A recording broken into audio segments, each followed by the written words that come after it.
Let's talk the value of self-awareness and specifically understanding what drives you, how to remain true to yourself and your values. Now, arguably, it's never been harder to self-actualize these days. Society tells us how it should be. We have all these ideas of success and the resulting pressures.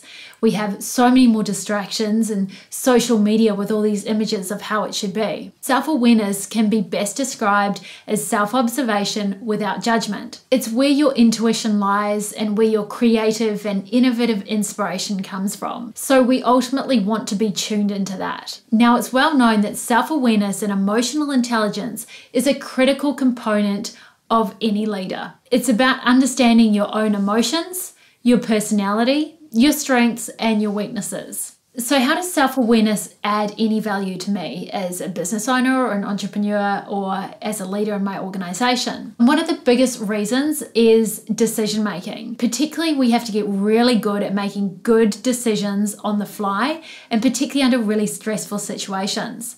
And it also really helps us gain that clarity that's really important for making those decisions. And in our fast-paced industries, we don't always have the opportunity to take a lot of advice and consult on some of the more everyday decisions that we need to make. So it's really important that we can trust ourselves to be able to make those right decisions. Now, self-awareness is one of the most important characteristics of any leader.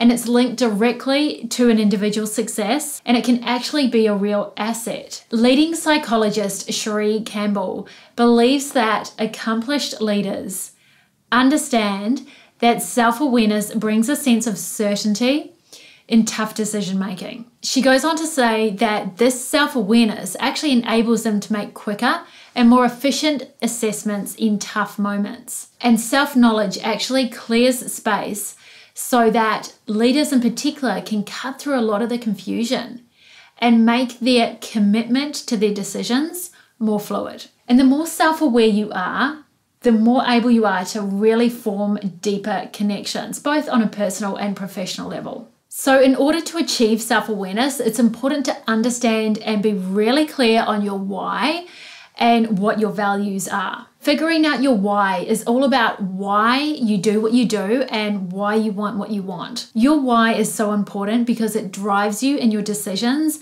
and it will ultimately get you through the hard times. It helps you to really focus, and when you're feeling off, you can come back to that. And if what you're saying, thinking, feeling, and importantly doing doesn't align with that and doesn't align with what you know to be true, then it's likely that there's something off. And also it's important to be really clear on your values, because when we align with them, we can be true to ourselves. So ways in which to become more self-aware is to really identify what triggers you. So your emotions, your reactions, stress, external events. How and why do you respond and act the way that you do? When you can regulate your own emotions, particularly during high stress situations, it gives you that added advantage to be able to negotiate and achieve an outcome that's desirable for you. And it's really important as part of the self-actualization process to be aware of our blind spots.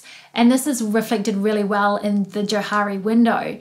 And that basically states that in certain situations and in certain circumstances, we actually don't realize that we're behaving or acting in certain ways that we are. And so when we can get someone else's point of view to help us self-actualize and be aware of these things, we just put ourselves in a position where we have a better chance of creating those favorable outcomes and win-win situations moving forward.